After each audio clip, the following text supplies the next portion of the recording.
اس وقت مجھے یہ بتانا ہے کہ ہر گھر میں الحمدللہ افطار کے وقت کھجور ہوتی ہے. الحمدللہ بہت ہی کم ایسے اکا دکا گھر ہوں گے جہاں افطار میں کھجور کا انتظام نہیں ہوتا ہوگا، ورنہ باقی ہر گھر میں کہیں مدینہ منورہ کی کھجور ہے تو کہیں ایران کی کھجور ہے، کہیں لمبی کھجور ہے، کہیں اجوا کھجور ہے، کہیں برنی تو کہیں قلمی، کہیں بہت پیاری پیاری کھجوریں ہوتی ہیں. لیکن کھجور کھانے کا مسنون طریقہ کیا؟ ہم لوگ کیا کرتے ہیں، جیسے اذان ہوئی مغرب کی یا افطار کا وقت ہوا، اللہم لک صمت و بک آمنت، دعا پڑھی اور دعا پڑھنے کے بعد سیدھے کھجور ہمارے منہ میں نہیں. اس وقت بھی میری ماں بہنوں اور میرے محترم دوستوں اور بزرگوں اگر خیال رکھے تو بہت اچھا ہوگا.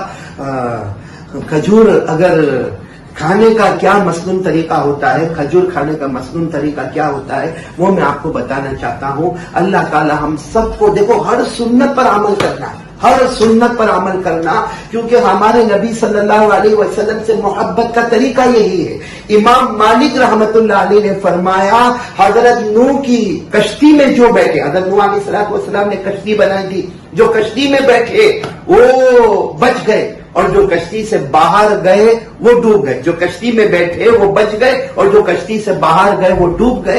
بس امام مالک رحمت اللہ علیہ فرماتے ہمارے نبی صلی اللہ علیہ وسلم کی سنتوں کا حال یہ ہے کہ جو سنتوں پر آ گیا وہ ایسے جیسے حضرت نوح علیہ السلام کی کشتی میں بیٹھ گیا، کنارے پر پہنچ گیا، اور جس نے سنتوں کو توڑا وہ ایسا ہے جیسے حضرت نوح کی کشتی کے باہر گیا اور پانی میں ڈوب گیا. تو میں بات کر رہا تھا آپ کو کھجور، دیکھو جیسے میرے ہاتھ میں یہ کھجور ہے، کھجور کھانے کا مسنون طریقہ یہ ہے جو ہمارے آقا صلی اللہ علیہ وسلم کے کھانے کا طریقہ تھا. اور اس سے سوچو ہمارے نبی نعمتوں کی کتنی قدر کرتے تھے. سب سے پہلے ہمارے نبی کھجور کو کھولتے تھے. دیکھو میں نے آپ کے سامنے کھجور کھولی تو یہ کھجور کو کھولنا گویا ایک ہمارے نبی کا طریقہ ہو گیا.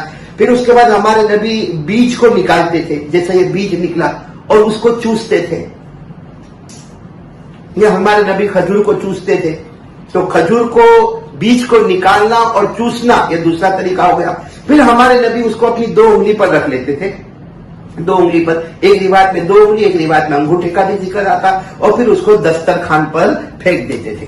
وہ بیج کو دسترخوان پر پھینک دیتے تھے. اب باقی جو کھجور ہے پھر ہمارے نبی کھا لیتے تھے. اگر ہم اس کو تھوڑا تھوڑا الگ کریں تو سوچے کھجور کھولنا ایک سنت، پھر بیج کو نکال کر چوسنا دوسری سنت، پھر اپنی انگلیوں پہ رکھنا تیسری سنت، اور پھر اس کو دسترخوان پر پھینک دینا یہ چوتھی سنت بیج کو، اور باقی کھجور کو کھا لینا پانچویں سنت. اگر ہم اس کو الگ کریں تو 5 اور 6 طریقے نکلیں گے. تو ایک طریقے پر 100 شہیدوں کا ثواب، تو انشاءاللہ ایک کھجور پر 500 سے لے کر 600 شہیدوں کا ثواب ہم کو نصیب ہو جائے گا.